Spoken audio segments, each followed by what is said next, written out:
Oke, bismillahirrahmanirrahim. Assalamualaikum warahmatullahi wabarakatuh. Selamat pagi dan salam sejahtera untuk kita semua. Om Swastiastu, Namo Buddhaya, dan salam kebajikan. Alhamdulillah, pada pagi yang cerah ini kita masih diberi kesempatan oleh Allah dalam keadaan sehat walafiat, sehingga bisa hadir dalam acara opening oprek Law Debat Community di Fakultas Syariah UIN Maulana Malik Ibrahim Malang. Shalawat serta salam semoga tetap tercurah limpahkan kepada junjungan kita, karena ini bulan Maulid Nabi besar Muhammad Sallallahu Alaihi Wasallam, karena beliaulah kita nanti dari syafaatnya akan memperoleh keselamatan baik di dunia maupun di akhirat. Ada beberapa yang ingin saya sampaikan kepada semua terkait dengan Law Debat Community. Ya, izinkan saya untuk share screen. Saya diberi mandat oleh panitia untuk menjelaskan mengenai topiknya, temanya yaitu Leader Lead as Debater. Saya juga ngerti ini, apa maksudnya ini ya, kok tema ini yang dipilih.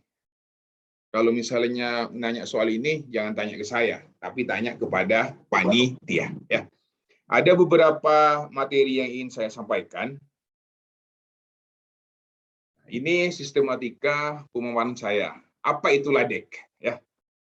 Bagaimana sejarah pembentukannya? Setelah itu baru saya ingin jelaskan mengenai LADEK dan dinamika perkembangannya. Apakah perkembangannya baik-baik saja atau sedang tidak baik? Yang ketiga, manfaat gabung di Law Debat Community. Yang keempat, trip dan triks menjadi debater yang unggul.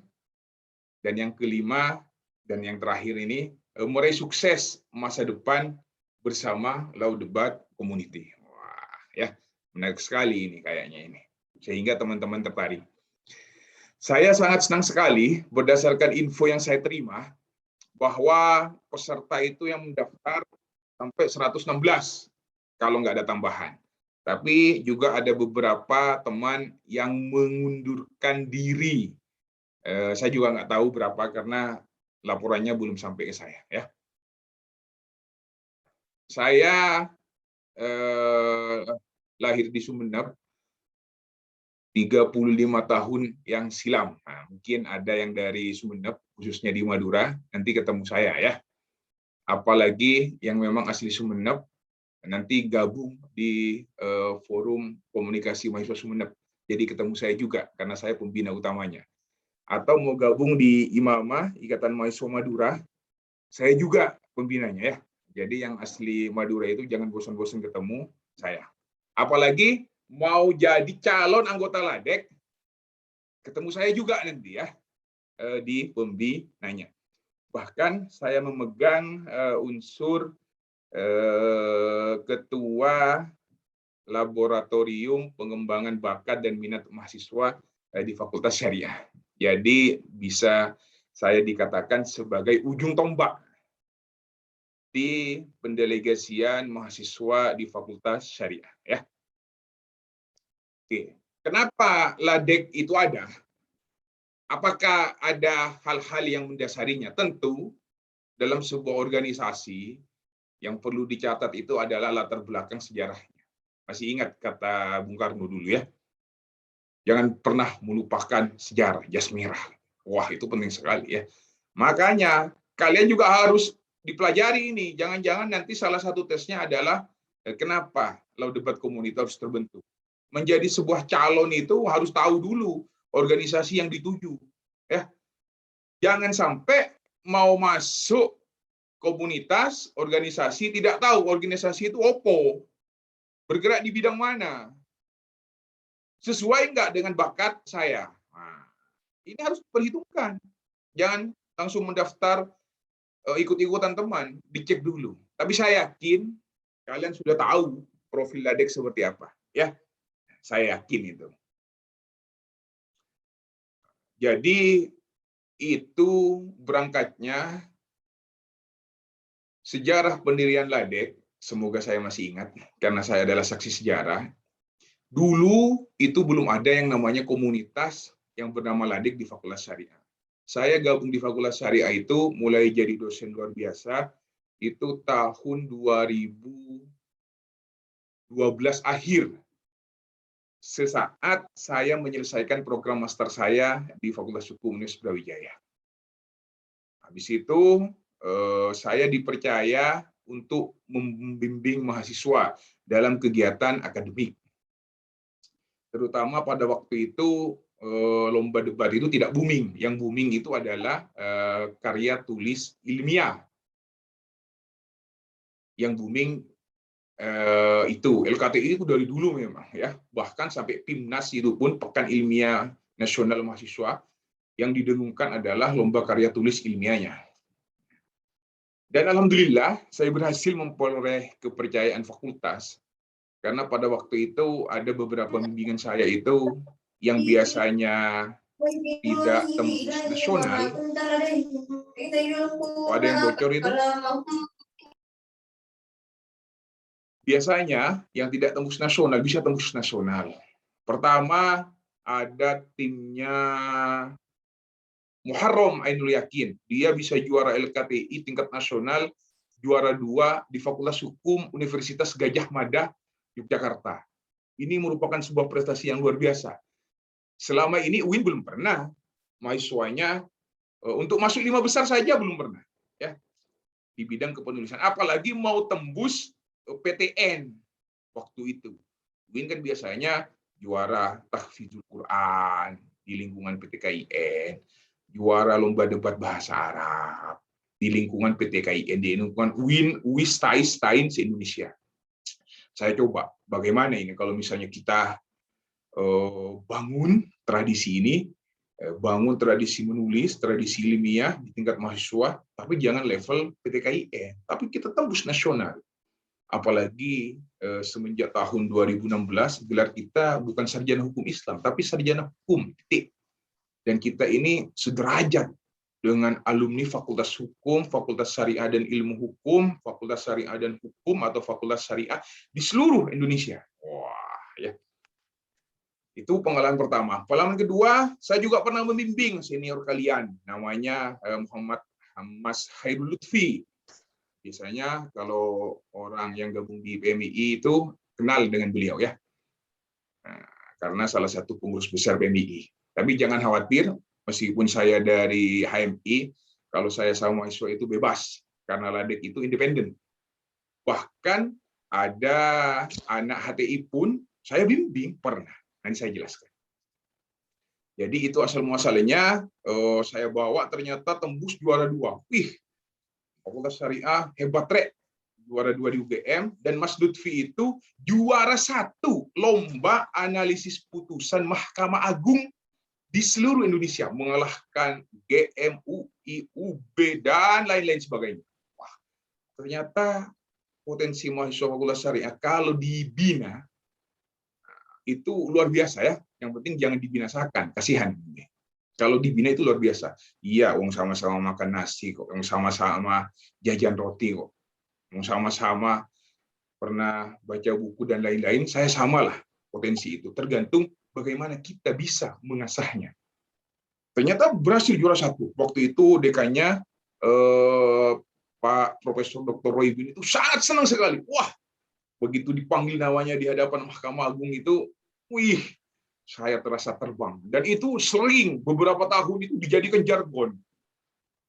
Ternyata ada bimbingan saya di baliknya. Pada saat Mas Lutfi pulang itu, saya diajak ke sebuah warung. Semuanya, bukan hanya saya, semua yang hadir di situ traktir sebagai wujud rasa syukur katanya. Wah, ya, mahasiswa Fakultas Syariah berprestasi. Tidak berhenti di situ. Nyoba lomba debat karya tulis ilmiah di Universitas Indonesia, Jakarta. Itu kalau nggak keliru ada Mas Tohasan, ada Pambudi, siapa itu lupa ya. Dari beberapa puluhan naskah yang diambil itu cuma 10 besar untuk presentasi penilaian akhir. Ya. Akhirnya yang tim ini berhasil masuk juara 5. Itu luar biasa ya. Harapan 2 berarti. Dan itu dapat piagam sertifikat dan lain-lain. Bayangkan nasional masuk 10 besar juara harapan 2.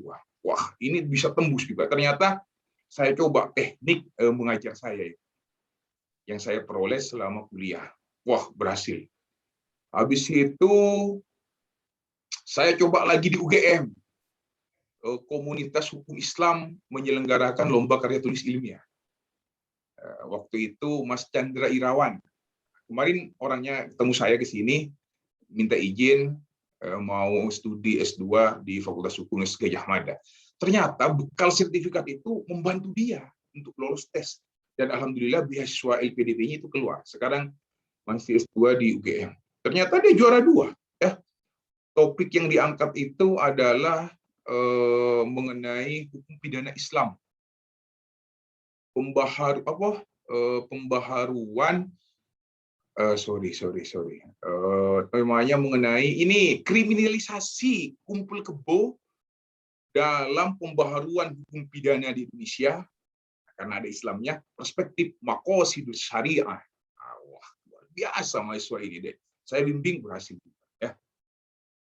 Habis itu saya bimbing mahasiswa di Undip. Wah, Diponegoro.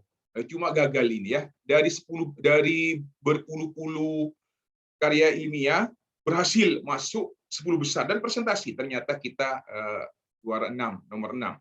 Tapi itu bangga. Bayangkan, se-Indonesia kalian nomor 6 ini bangga. 10 besar aja, itu sudah memuaskan. Ya. Bagi mahasiswa Fakultas Syariah bisa tembus bukan di lingkungan PTKIN, tapi di lingkungan PTN pun kita tembus ya. Nomor 6 lagi. Wah, waktu itu wakil dekan 3-nya Bapak Dr. Fahrudin juga bangga. Nggak apa-apa meskipun tidak juara 1. Padahal tema yang dikaji itu luar biasa. Cuma karena penyampaian dan lain-lain mungkin ya. Habis itu ini tidak terstruktur ya. Saya bersama teman-teman akhirnya sepakat pada tanggal 2017, 29 Desember akhir tahun pokoknya waktu itu kita harus segera membentuk sebuah komunitas yang mampu mewadahi semua ya. Jadi LADEK sama unit pembikaan bakat mahasiswa itu lebih lahir dulu LADEK ya. Lalu akhirnya terbentuk ada beberapa pemprakarsainya, termasuk saya waktu itu. Saya minta wakil dekan 3 Pak Dr. Suwandi untuk secara resmi. Akhirnya LADEK komunitas, LADEK community, lalu debat community terbentuk. Karena waktu itu booming-boomingnya lomba debat Mahkamah Konstitusi di seluruh Indonesia. Wah, jadi itu jargon sangat terkenal sekali. Salam konstitusi biasanya. Ini yang penting sekali ya untuk kita jadikan sebuah ajang bergengsi setiap tahun. Akhirnya law debat community terbentuk. Ternyata law debat community ini bukan hanya bergabung di lingkaran masalah debat saja. Ternyata semuanya itu bisa diwadahi di law debat community. Orang mau berdebat itu tidak langsung ngomong. Orang mau berdebat itu tidak langsung melakukan argumen. Tapi argumentasi yang dipaparkan itu harus rasional, logis, sistematis. Sehingga perlu dilakukan sebuah riset awal. Ini nanti saya jelaskan di strip dan strip berdebat yang unggul ini. Jangan seperti di ALC. Indonesia Lawyer Club yang ngomong sembarangan aja ya, tanpa dasar yang jelas. Bahkan kadang saling mati-mati. Ya. Jadi harus dilakukan riset dulu. Dan riset ini sangat membantu mahasiswa dalam pembelajaran, membantu mahasiswa dalam perkuliahan, membantu mahasiswa dalam mengemukakan gagasan pendapat di muka umum yang ilmiah. Ya. Juga membentuk kekeluargaan dan kekompakan tim. Itu penting sekali karena orang berdebat itu biasanya tidak hanya satu orang, tapi satu tim itu biasanya 3 orang. Ya. Nah, sehingga law debat community ini itu sebenarnya hanya untuk mengakselerasi kebutuhan pengembangan skill dan pemahaman mahasiswa terkait dinamika perkembangan ilmu hukum di Indonesia. Karena topik debat itu selalu diupdate setiap tahun berdasarkan situasi perkembangan kondisi penegakan hukum di Indonesia. Nah, setelah itu banyak kompetisi debat mulai tingkat regional, nasional, bahkan internasional itu sering diadakan oleh lembaga-lembaga, terutama oleh perguruan tinggi, dan oleh lembaga negara seperti Mahkamah Konstitusi. Insyaallah lomba debat Mahkamah Konstitusi yang sekarang sudah mulai dibuka dan berakhir 30 Oktober nanti, kita akan mengirim delegasi ke sana. Ya. Saya tunggu kalian juga nanti. Jangan sampai masuk LADEK itu hanya dijadikan gagah-gagahan. Saya kan anggota LADEK, tapi tidak pernah aktif dalam kegiatannya. Ya. Kalau hal seperti itu, saya selalu bilang ke ketua LADEK itu, coret aja, nggak perlu. LADEK itu tidak butuh kuantitas. Yang dibutuhkan itu adalah kualitas. Ya, kualitas itu yang penting sekali. Oke, saya lanjutkan.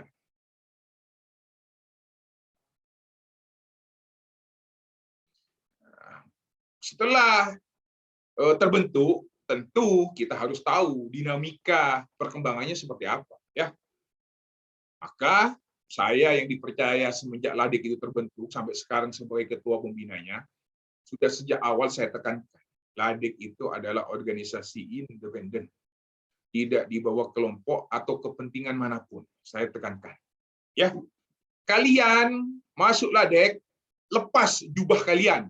Kalian dari PMI, lepas PMI-nya. Kalian dari HMI, lepas HMI-nya. Kalian dari Madura, kalian dari Bogor, kalian dari Sumatera, Kalimantan, lepas itu. Kita adalah law debat community. Jadi tidak boleh ada unsur apapun yang ada di situ. Kita independen, semuanya ditinggalkan. Kalau sudah masuk LADEK, kita bersaudara.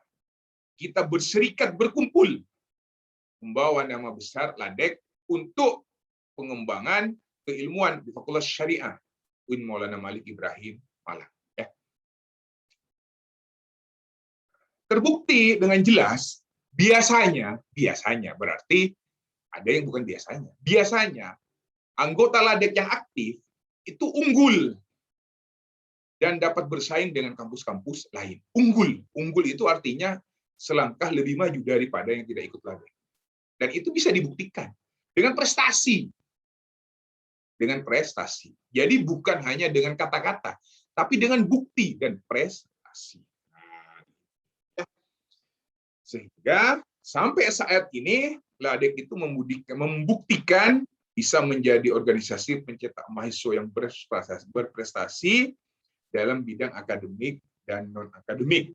Saya juga mohon doanya nanti dalam waktu dekat, kalau LADEK sudah terbentuk, saya akan membentuk juga namanya Modcode Community.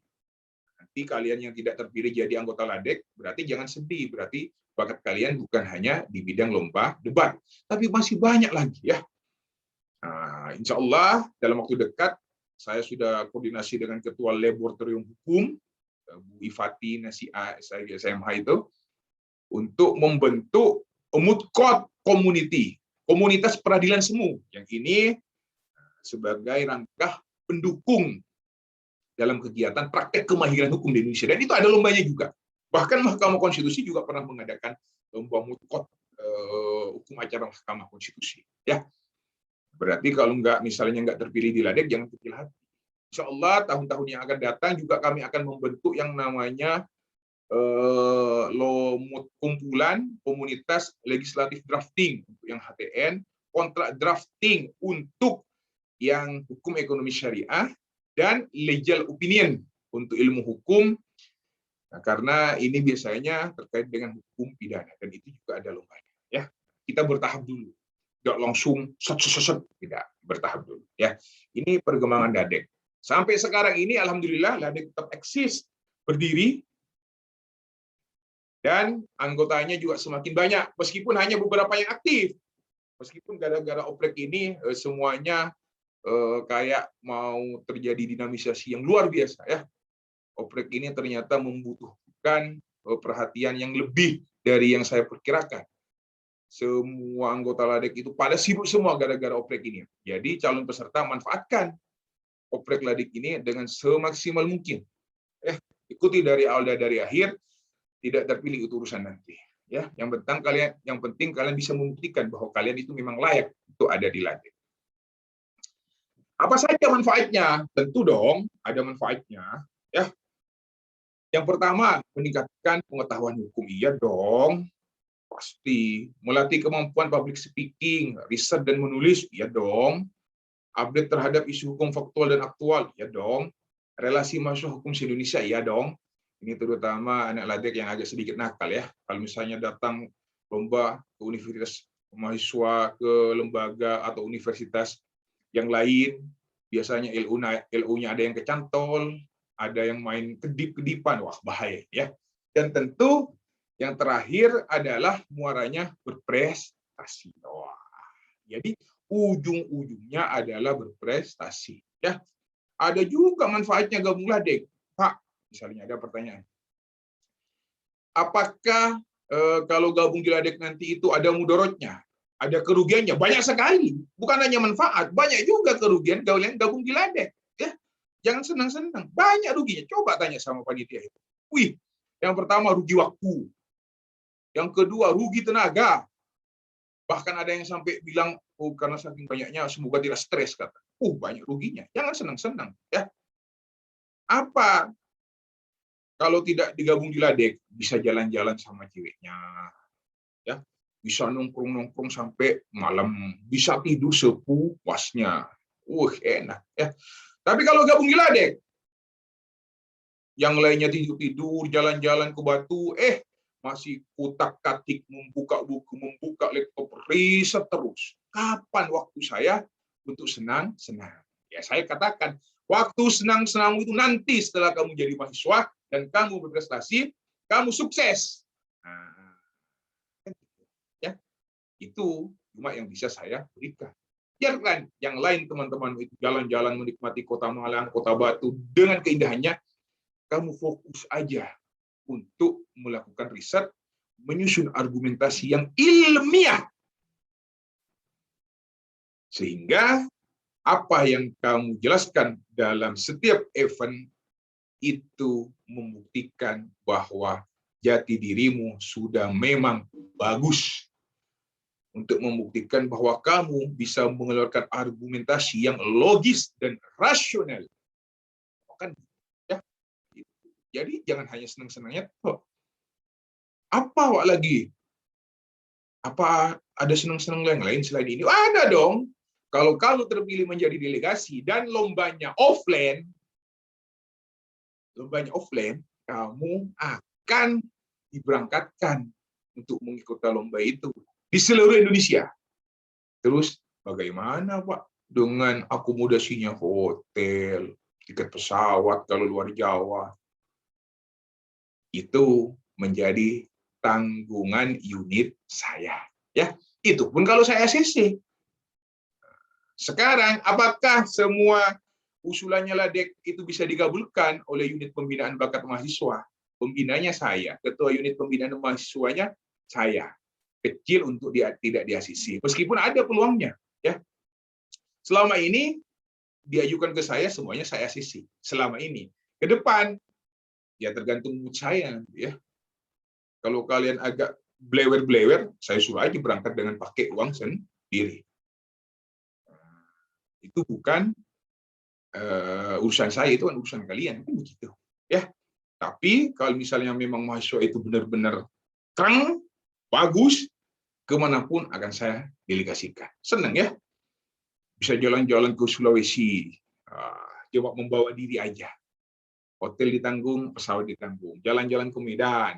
Wah, tanya kepada kakak kelas kalian yang sudah jalan-jalan. Cuma Jangan nanya sama 2020. Ya, jangan nanya kenapa angkatan 2020, 2021 sekarang ini itu namanya angkatan COVID-19. Kuliahnya aja offline, nggak tahu kampusnya kayak apa. Mana mungkin bisa jalan-jalan kalau lombanya online semua, kan gitu ya. Mari kita berdoa semua semoga pandemi ini cepat berakhir. Ya. Yang berikutnya, apakah ada tip dan trik menjadi debater yang enggak ada dong? Ya, minimal ada 3 ini. Good looking, good speaking, and good thinking. Ya, good looking itu tampil percaya diri, memakai pakaian terbaik. Jangan kalau misalnya mau debat, kalian sudah semester 7, misalnya, pakai alma mater, jangan pakai alma maternya sendiri. Kenapa? Sudah burak gitu, dipakai berkali-kali. Pinjam alma maternya anak semester 1 atau semester 2 atau semester 3 yang masih bagus. Apakah pernah kejadian? Pernah, 2015 debat konstitusi bagus, tapi cuma alma maternya burak. Karena yang dipakai itu alma maternya sendiri, yang sudah usang. Nah, itu nggak benar ini, kata saya. Nggak bisa, ya. Makanya, sekarang itu kalau sudah mau jadi debater, persiapkan satu style jas dan pakainya yang bagus. Itu good looking, tampil percaya diri. Wah, bagaimana kalian bisa dengan argumentasi bisa merayu dewan juri dengan tampil looking. Ya, enak dilihat itu. Pak, saya kan jelek, saya kan tidak cantik, saya kan tidak tampan. Apakah bisa? Cantik, jelek itu kan hanya melalui tubuh. Kalau pakaian itu kan bisa dibentuk. Ya, apakah itu membantu dalam penilaian? Ya iyalah, kerapian dan lain-lain, tapi tidak dengan kecantikan, tidak kenampakan. Kalian tampan ini tapi pakaiannya sembarangan, ya tetap aja. Ya, karena manusia diciptakan ya begini, ada yang cantik, ada yang jelek, dan itu sama di hadapan yang sama. Cuma bagaimana tata cara, bagaimana PD-nya dia tampil. Ya. Baru yang kedua adalah good thinking. Good thinking ini berpikir yang bagus.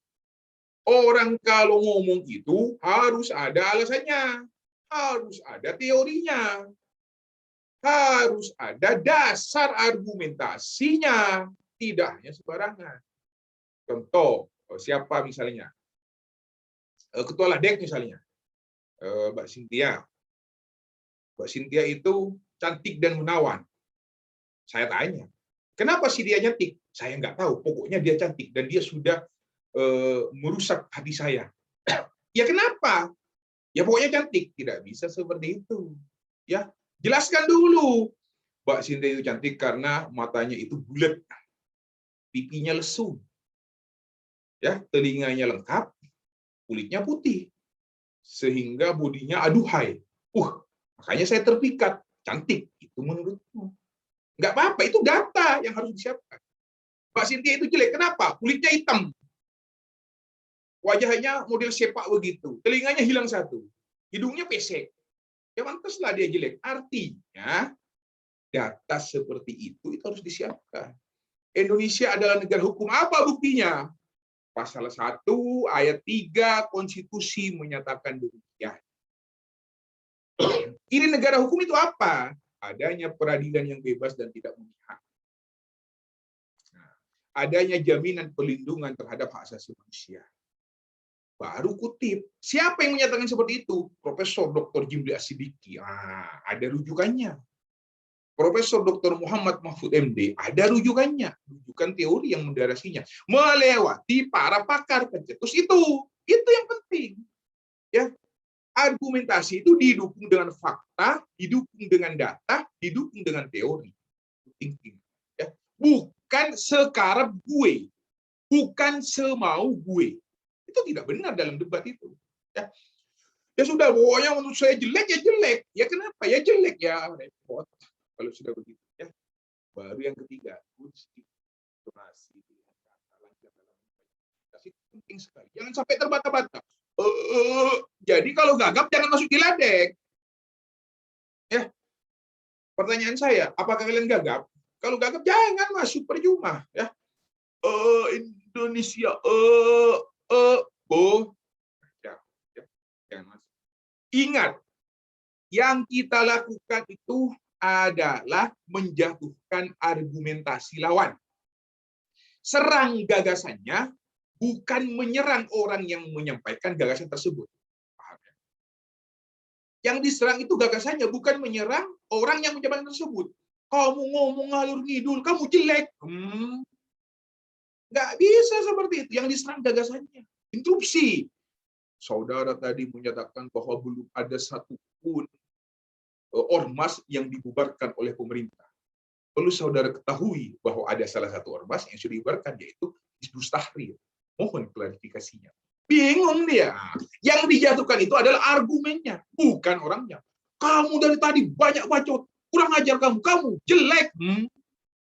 Gak seperti itu, bukan orangnya ya, argumentasinya. Ingat ini yang saya wanti-wanti ya. Ingat ini yang saya wanti-wanti. Jatuhkan argumentasi lawan dengan apa? Dengan gagasanmu, dengan idemu, rujuk teori, pakai data. Tidak sembarang orang ya harus ada. Ini trik dan trik yang unggul menjadi seorang calon jabatan. Tentu nanti akan ada pembinaan-pembinaan, terutama pasti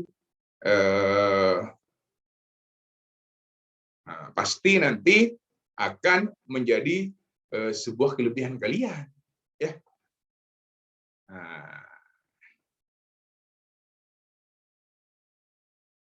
Mari kita meraih sukses bersama Ladek, ya. Cita-cita Ladek adalah untuk menyukseskan semua anggotanya, meraih sukses masa depan bersama Law Debat Community. Jadi orang yang gabung di Ladek itu siap-siap untuk sibuk sepanjang masa. Saya katakan sibuk sepanjang masa, ya. Tidak ada waktu untuk istirahat. Tidak ada waktu untuk bersenang-senang.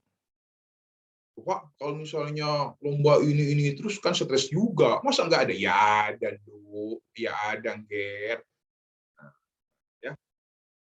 Cuma bedanya, yang lainnya itu pada tidur pulos, kalian masih riset.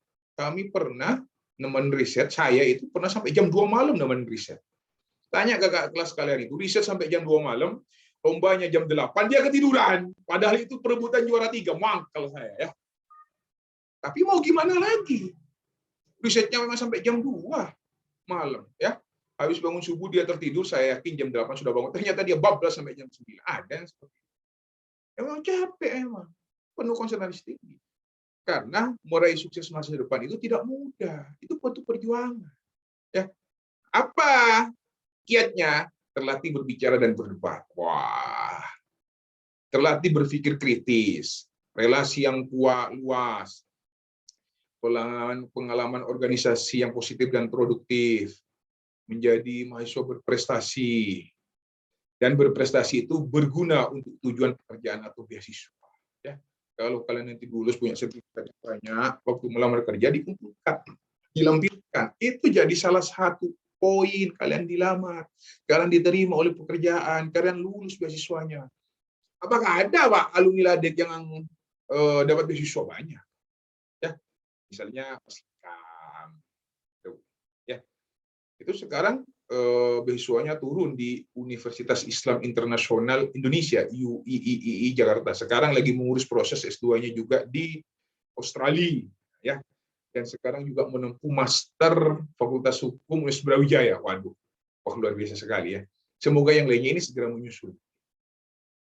Loh, kok Ladek kok baru sedikit alumninya? Ya baru 2017 terbentuk. Sekarang ini baru lulus tahun pertama yang lulus yang gabung di Ladek. Perkembangan baru juga, jadi masih usianya sekitar 4 tahun. Tapi berhasil mengalahkan organisasi yang lain di bawah Fakultas Syariah, ya. Saya tidak usah menyebutkan lah, karena tidak boleh saling geser-menggeser. Harus kita sama-sama hormati. Ini, ya, yang ingin saya berikan kepada kalian.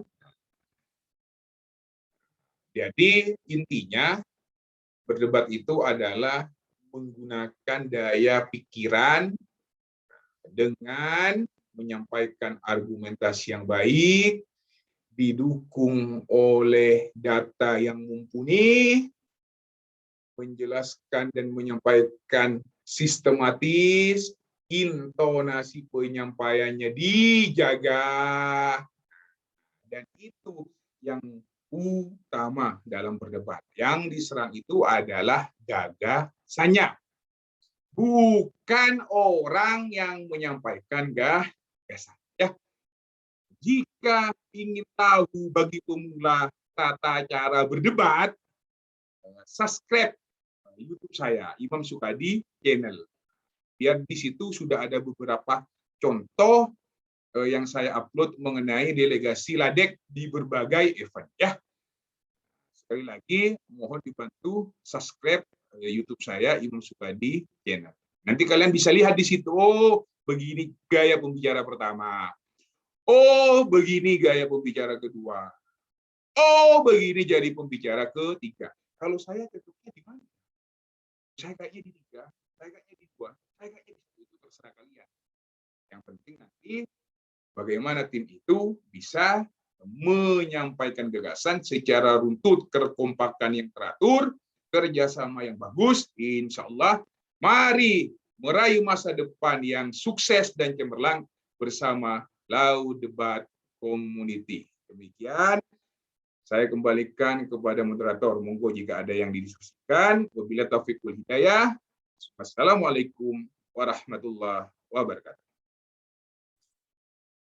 Waalaikumsalam warahmatullahi wabarakatuh. Terima kasih Prof. Imam.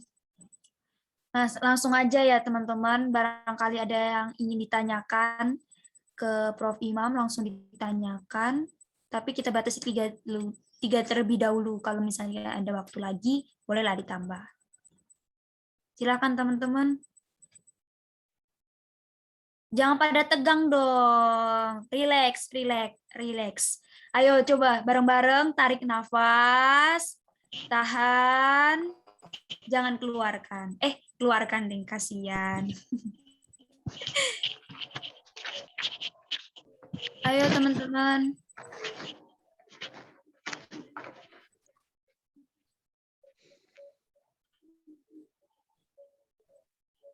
Assalamualaikum Kak, izin bertanya. Ya, silakan.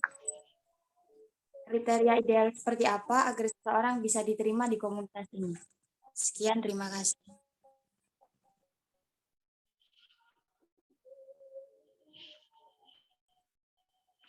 Monggo Prof, mungkin langsung bisa dijawab aja sambil menunggu penanya selanjutnya Prof.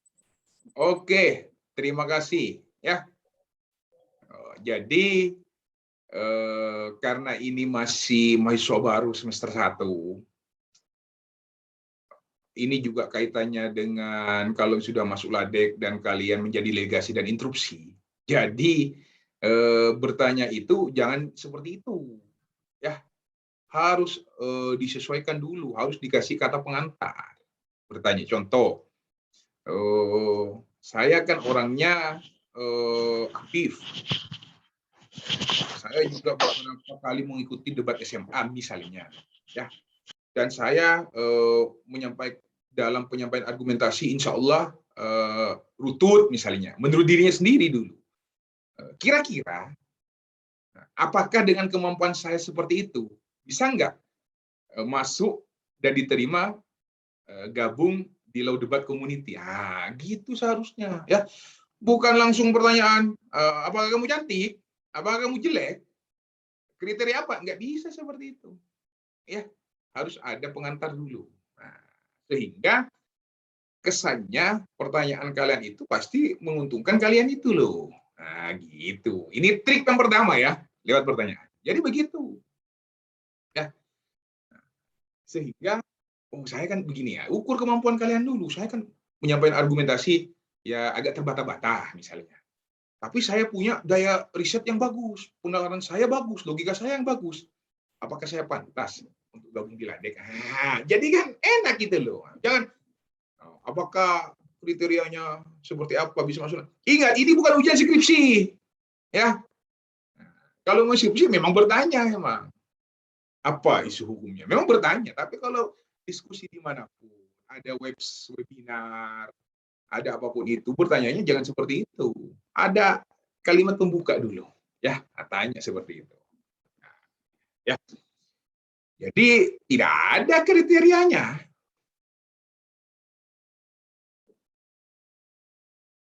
Ya, tidak ada kriterianya. Paham maksud saya?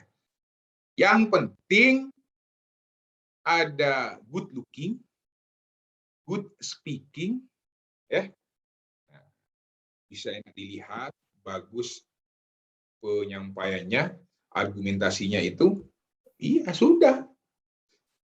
Dan yang terpenting lagi adalah kalian tahan banting, ya, siap sibuk 24 jam kalau perlu. Tapi ingat, ini cuma pesan saya, ingat, ya, ini komunitas yang bernama Ladek ini hanya sebagai salah satu wadah, bukan satu-satunya yang bisa kalian jadikan organisasi intra kampus. Masih ada organisasi intra yang lainnya, masih ada ekstra organisasi lainnya. Cuma yang saya tekankan, jangan sampai ikut komunitas Ladek mengganggu kesuksesan kuliah kalian.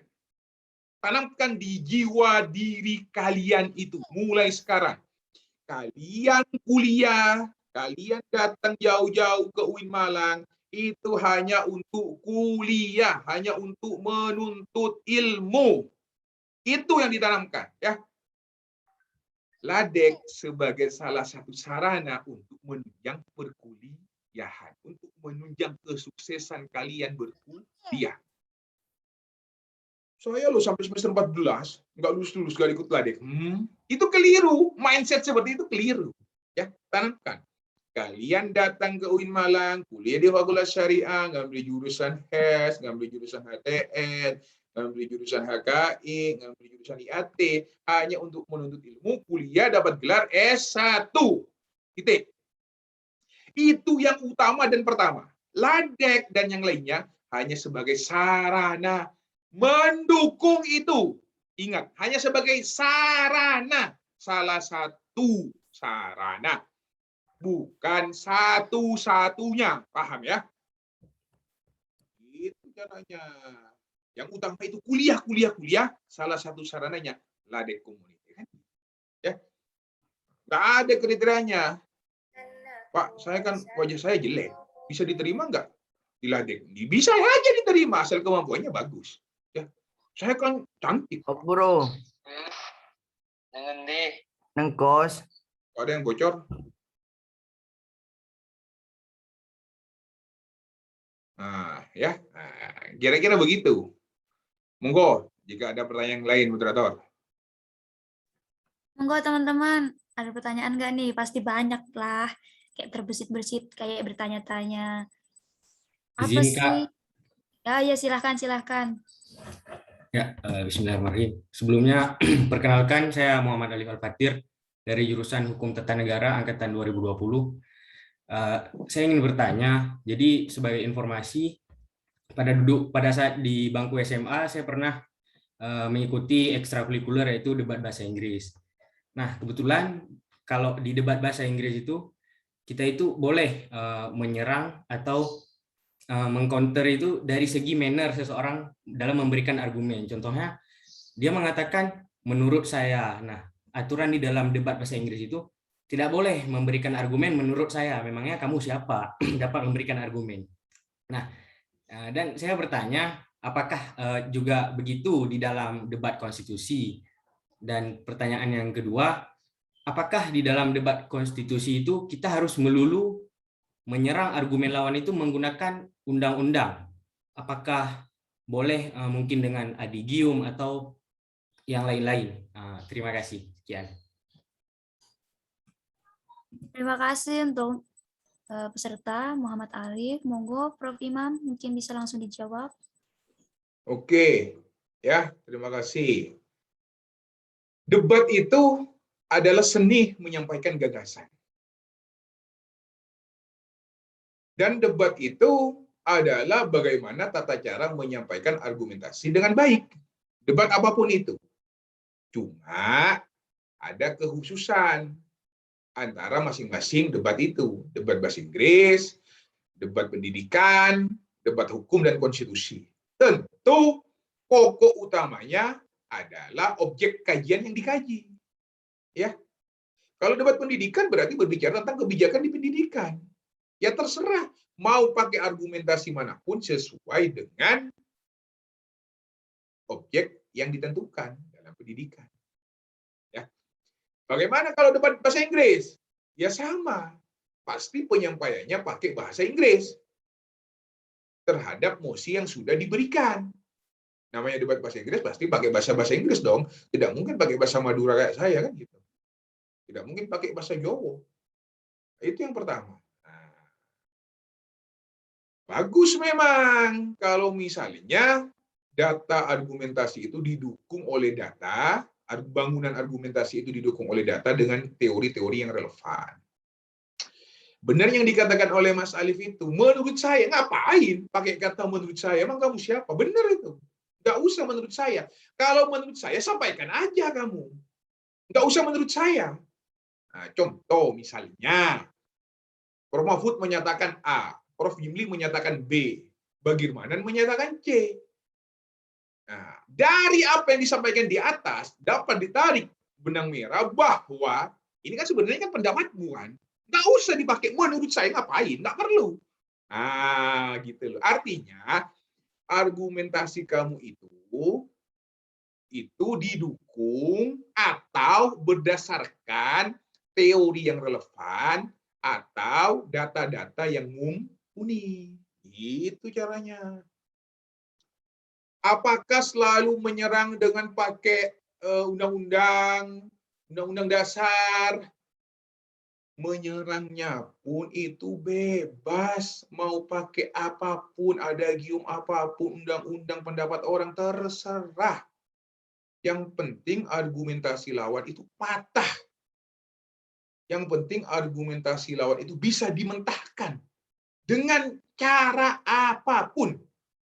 Tapi yang diserang argumentasinya, bukan orang yang menyampaikan argumentasi. Itu caranya. Interupsi misalnya. Pembicara kedua tim pro tadi menjelaskan bahwa undang-undang ini perlu diketahui bahwa undang-undang yang dimaksud itu nomornya keliru dan tahunnya keliru. Contoh. Atau undang-undang yang disampaikan itu sudah kadaluarsa, sudah ada peraturan baru yang terbit di tahun 2020 mengenai undang-undang cipta kerja misalnya. Ini kalau undang-undang. Kalau misalnya pakai adagium, saudara tadi menyatakan bahwa peradilan boleh menolak sebuah perkara meskipun karena tidak ada dasar hukumnya, itu keliru. Karena asasnya peradilan itu harus menerima perkara meskipun tidak ada dasar hukumnya. Ius curia novit, itu namanya. Sehingga dipatahkan. Kan ini tidak pakai dasar hukum kan? Dengan adagium dipatahkan, boleh ya.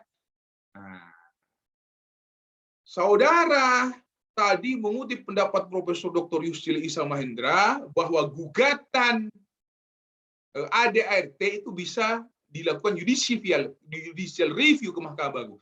Tapi perlu saudara ketahui, apakah ADART partai politik itu adalah bagian dari peraturan perundang-undangan. Yang pertama. Yang kedua, apakah Mahkamah Agung itu menguji ADART partai terhadap undang-undang? Perlu diketahui, pasal 24 misalnya, perlu diketahui salah satu tugas Mahkamah Agung adalah melakukan pengujian undang-undang di bawah undang-undang, peraturan di bawah undang-undang terhadap undang-undang. Mohon saudara jelaskan. Kan gitu, enak mengatakannya. Argumentasi aja. Tergantung apa yang ingin dipatahkan, terserah. Cuma ada konsekuensinya. Jangan asal interupsi sembarangan. Ini yang penting dan terpenting. Kalau musuh memakai pendapat orang, pendapat pakar, maka lawan dengan pendapat pakar. Menurut Prof. Mahfud, politik hukum ini. Kira-kira pendapat pakar yang bertentangan dengan Prof. Mahfud siapa? Oh, ada Prof. Jimli. Menurut Prof. Jimli ini gitu. Jangan Kalian berargumentasi sendiri, pasti kalah. Yang kedua, contoh, pakai data, lawan dengan data. Penanganan COVID-19 tanpa lockdown itu berhasil. Contoh Singapura, misalnya. Nah, kalian argumentasinya cari yang tanpa lockdown meningkat COVID itu. Nah, misalnya Swedia misalnya. Benturkan argumentasi begitu. Adu argumentasi kalian itu. Ya, pakai sama-sama. Misalnya yang kemarin apa moderator debatnya? Pemberian sanksi tidak dicairkannya bansos akibat tidak vaksin misalnya. Data menunjukkan vaksinasi ini telah berhasil ini. Iya, tapi tidak ada hubungannya dengan bansos. Patahkan juga data menurut Kementerian Sosial. Yang satunya pakai data menurut Kementerian Kesehatan. Aduh itu data itu. Ya. Sehingga poin entry penilaiannya nanti bagaimana cara menyampaikan teori itu, bagaimana cara menyampaikan data itu dengan baik dan benar, dengan intonasi yang bagus dan sempurna. Itu nanti poin penilaiannya. Kalau misalnya yang disampaikan itu sama, tapi yang satunya pakai teori, yang satunya tidak, ya pasti kalah. Yang satunya by data, yang satunya asal nyocos sendiri, ya pasti kalah. Ingat, ini bukan debat di ALC, seenaknya ngomong sendiri, kayak Rocky Gerung, Al-Quran adalah fiksi, kamu dungom. Itu di ALC. Kalau di debat, kalau kamu kayak gitu, langsung kamu di-cut sudah. Meskipun sebagus apapun, wah ini estetikanya. Ya. Penilaian debat itu ada 3, Mas. Ada manner, ada metode, yang satunya M-nya lupa satunya. Ada menyampaikan gagasan, sikap, dan metodenya. Nah, itulah kalau bahasa Indonesianya, ya. Nah, gitu. Saya kembalikan kepada moderator. Terima kasih atas penjelasannya Prof. Imam. Barangkali teman-teman ada nih yang bertanya-tanya lagi mengenai. Saya mau izin bertanya. Ya, silakan.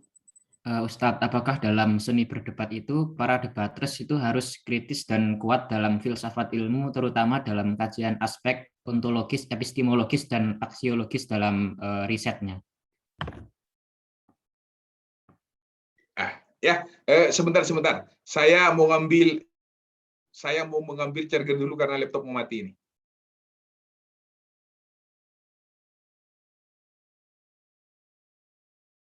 Mungkin sambil menunggu Prof. Imam, barangkali teman-teman juga ada pertanyaan, disiapkan.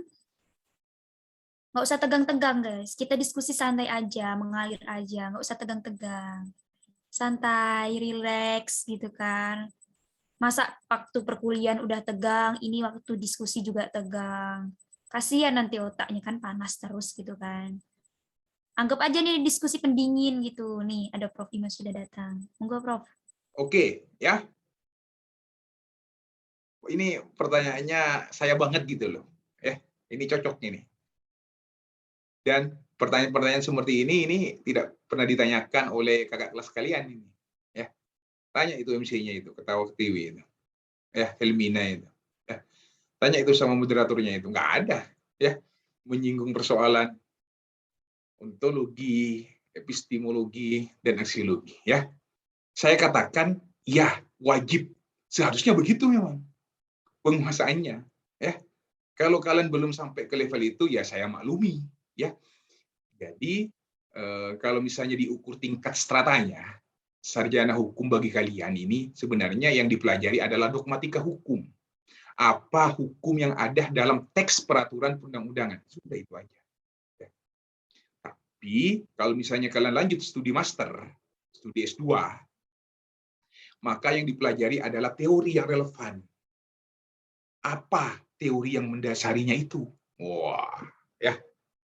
Baru kalau kalian sudah lulus master, lanjut studi doktor, dimanapun, philosophy of doctor, maka kenapa undang-undang itu harus keluar?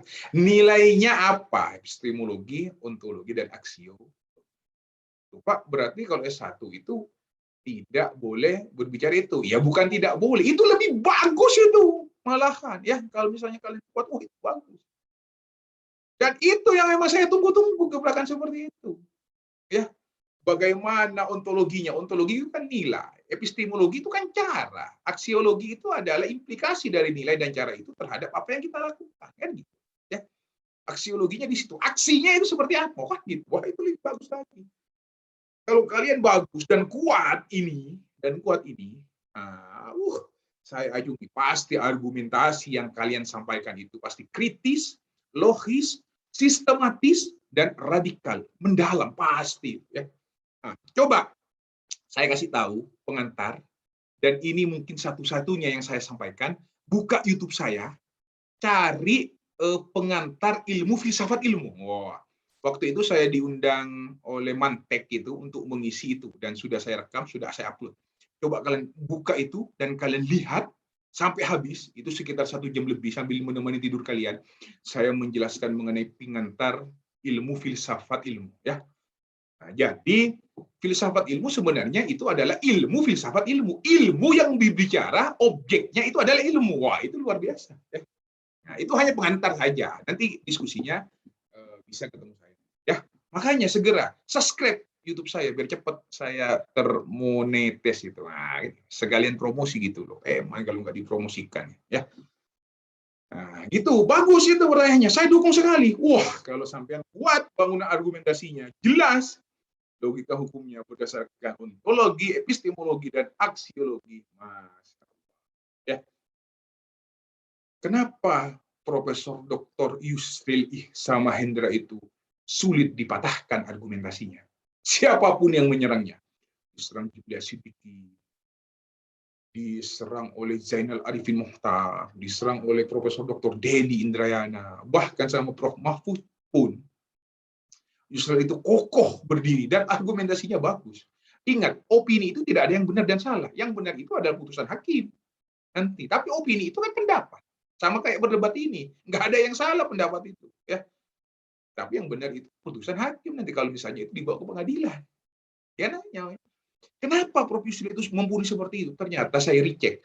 Prof. Yusril adalah mahasiswa S1 Fakultas Hukum Universitas Indonesia. Beliau juga ngambil mahasiswa Fakultas Ilmu Filsafat. Wah, kuliahnya double ini, pantesan. Argumentasi yang disampaikan itu selalu masuk akal, audit, logis, sistematis, metodis, dan radikal. Karena beliau itu S1 Indonesia. Ternyata meskipun sudah jadi profesor guru besar di bidang hukum tata negara, beliau sekarang menempuh studi program doktor di Fakultas Ilmu Budaya jurusan Ilmu Filsafat. Sampai sekarang ini belum selesai.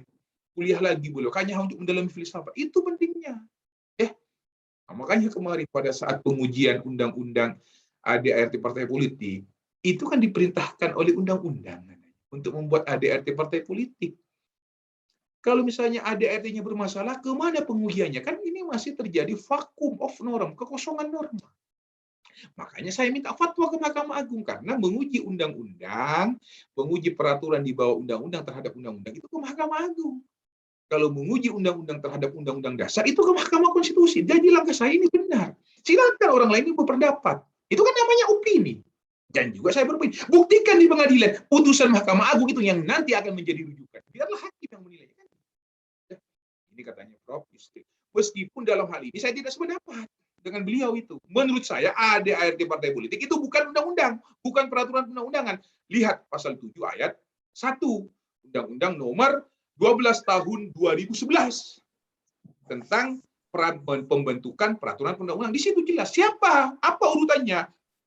Undang-undang dasar, TAP MPR, undang-undang atau perpu, peraturan pemerintah, peraturan presiden, peraturan daerah provinsi, peraturan daerah kabupaten kota. Di pasal 7 jualnya mengikat pejabat yang memutus. MK punya perma, peraturan Mahkamah Konstitusi. Mahkamah Agung punya perma, peraturan Mahkamah Agung. Menteri punya permen, dan lain-lain sebagainya. Pertanyaannya, ADART partai, apakah suatu peraturan undang-undang atau bukan? Nah ini, meskipun saya tidak sependapat, tapi logika berpikirnya benar. Ini kan terjadi kekosongan hukum. Minta ke siapa kalau sudah terjadi kekosongan hukum? Maka Pengadilan tidak boleh menolak perkara meskipun tidak ada dasar hukumnya. Karena tugas hakim adalah menggali dan menemukan itu dengan metode penemuan hukum. Wah, diskusinya panjang lagi ini. Silahkan kita buktikan dong, ini pendapatnya Pak Husnil. Wah, luar biasa ya. Namanya pendapat itu harus diakui. Pendapat lawan pendapat juga. Ya. Saya kalau berbicara Pak Husnil semangat sekali. Karena kadang ada pendapat yang setuju, kadang juga pendapatnya tidak setuju. Kayak ini saya tidak setuju. Tapi yang setuju itu dulu pada saat peristiwa 1998. Oh, ya. Kalian tahu nggak? Saya sedikit cerita ya, Pak Moderator. Biasanya jarang saya memberikan materi mengenai ini karena saya sudah tidak ngajar hampir setahun lebih. Jadi kangen mengajar lagi itu ya. Karena saya masih fokus studi program doktor. Kalian tahu nggak siapa presiden yang tidak punya wakil presiden di Indonesia? Ayo, yang bisa langsung angkat tangan. Siapakah presiden yang tidak punya wakil presiden di Indonesia? Saya, Pak. Ya. IR Soekarno. Ada wakil presidennya namanya Muhammad Hatta. Pak B.J. Habibie. Presiden B.J. Habibie, ya, itu tidak punya wakil presiden. Siapa presiden Indonesia yang tidak dilantik oleh MPR? Pak B.J. Habibie juga. Iya, B.J. Habibie loh, Pak. Kalau misalnya tidak dilantik oleh MPR, siapa yang melantik? Karena salah satu tugas MPR adalah melantik. Wah, inilah gagasan Prof. Yusril dipertaruhkan di bangsa ini. Ya, dia menerobos pakem. Jadi peristiwa 98 terjadi, mahasiswa demo, tepatnya 21 Mei 1998, Soeharto resmi mengundurkan diri. Secara konstitusional, presiden mengundurkan diri, maka wakil presiden naik menjadi presiden. Gubernur mengundurkan diri, maka wakil gubernur naik menjadi gubernur. Jokowi jadi presiden, Ahok jadi gubernur Jakarta. Gitu kan? Itu kan sudah perintah konstitusi. Pertanyaan berikutnya, Soeharto lengser, Habibie naik jadi presiden, orang naik itu, saya itu kan harus dilantik. Harus dilantik dong, tidak bisa langsung serta-merta jadi presiden. Pada saat pelantikan ini, MPR tidak mau melantik Habibie. Kenapa? Soeharto itu kuat pada waktu itu. Kalau misalnya saya melantik, bisa-bisa hilang nama saya nanti. Bisa-bisa hilang saya ini. Karena waktu itu, dari saking kuatnya Soeharto. Saya tidak mau melantik B.J. Habibie. Gimana ini terus? Kalau misalnya begini, masa presiden sah kalau tidak dilantik? Tidak mungkin dong. Ketua Ladek aja baru bisa menjadi ketua apabila sudah dilantik kok. Kan gitu. Dekan aja jadi dekan harus dilantik dong. Nggak bisa langsung sembarangan jadi dekan, iya kan? Yusril di sini tampil. Ini negara dalam keadaan gawat darurat. Harus ada terobosan hukum. Oh, kan gitu kan. Akhirnya, kata Yusril itu adalah satu-satunya orang yang berjasa menurut saya terhadap mahasiswa-mahasiswa Indonesia. Beliau yang berhasil memberikan saran dan masukan kepada Soeharto untuk mengundurkan diri. Jadi Soeharto itu sebenarnya tidak mau mengundurkan diri 21 Mei 1998 kecuali atas saran Profesor Dr. Yusril Issa Mahendra. Jadi beliau ketemu Soeharto, habis itu Soeharto berubah pikiran. Soeharto itu sudah pesan kepada Pangap waktu itu dan Danjen Kopassus waktu itu siapa? Jenderal TNI Wiranto dan Prabowo Subianto menantunya. Apabila mahasiswa demo itu sejengkal menginjakkan kaki di istana, tembak di tempat. Aduh, TNI akan berhadapan dengan mahasiswa. Mahasiswa senjatanya pakai batu, cuma TNI pakai peret gitu. Bisa banyak mati ya. Loh, apakah itu tidak berdosa? Tidak berdosa. Melaksanakan perintah yang sah dalam Kitab Undang-Undang Hukum Pidana itu dibenarkan menurut undang-undang dan hukum di Indonesia. Contoh, sama seperti terpidana mati. Apakah dibenarkan orang membunuh? Dibenarkanlah. Siapa ya? Yang menembak, eksekutor, tembak. Loh, itu kan membunuh orang. Ya dibenarkan oleh undang-undang. Jadi seperti ini. Melaksanakan perintah jabatan yang sah. Yusril pikir, wah ini bahaya. Dia masuk, terobos, ketemu Soeharto, dikasih saran, Soeharto mengundurkan diri. Ini salah satu jasa Yusril yang belum terpublish sampai sekarang. Ya, Habibie naik, langsung habis itu kata Yusril, ini harus ada terobosan. Sahabatnya keluar. Ya, bagaimana caranya? Lembaga negara itu terdiri dari eksekutif, legislatif, dan yudikatif. Ini kan harus ada saling check and balances, harus kontrol dan mengimbangi, harus saling kontrol dan mengimbangi. Akhirnya beliau telepon Ketua Mahkamah Agung. Waktu itu lupa saya nama Mahkamah Agung. Akhirnya ditelepon Mahkamah Agung itu, besok Mahkamah Agung beserta hakim-hakimnya, ketua dan anggota-anggotanya datang ke Istana Negara. Untuk apa, Prof. Yusril? Pakai baju toga lengkap. Untuk apa? Melantik presiden. Oh, tidak bisa. Itu kan tugasnya MPR, bukan tugasnya Mahkamah Agung. Negara dalam keadaan gawat darurat. Apabila ada yang mempermasalahkan, biarlah Yusril yang bertanggung jawab. Akhirnya keesokan harinya datang Mahkamah Agung, melantik Habibie, mengambil sumpah. Demi Allah, saya bersumpah akan melaksanakan jabatan presiden dan lain-lainnya yang mengangkat Mahkamah Agung. Pertanyaan berikutnya, apakah B.J. Habibie presiden ilegal? Oh, tidak diakui. Oh, berarti sah dong diangkat oleh Mahkamah Agung. Oh iya sah. Oh ya sudah, selesai persoalannya.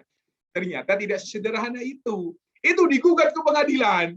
Karena ini masalah SK pengangkatan, digugatlah ke PT UN. Wah, Yusril sendiri di kubu sebelah kumpulan profesor-profesor itu ngumpul bahwa pengangkatan Presiden B.J. Habibie, pelantikan Presiden B.J. Habibie oleh Mahkamah Agung tidak sah. Dibuktikan di pengadilan. Itu kan pendapat semua ini. Buktikan. Ternyata Pengadilan Tata Usaha Negara Jakarta, Presiden B.J. Habibie itu sah. Oh, berarti bukan lagi. Inilah terobosan hukum. Ya. Mahasiswa S1 harus punya pemikiran seperti itu, gagasan. Ya. Yang penting argumentasinya, logika berpikirnya itu jelas dan runtut. Tidak asal sempoyongan. Inilah mengenai penguasaan filsafat ilmu yang ditanyakan oleh Masnya tadi ya. Jadi saya rindu karena saya sudah tidak ngajarin hampir setahun setengah ya. Hampir setahun setengah. Jadi rindu masuk ngajar lagi ya. Nah, kalau kalian ingin saya ngajar ketemu dengan saya, maka jangan cepat-cepat lulusnya ya. 5 tahun lagi baru ketemu saya nanti. Nah, kalau sudah saya kembali doktor.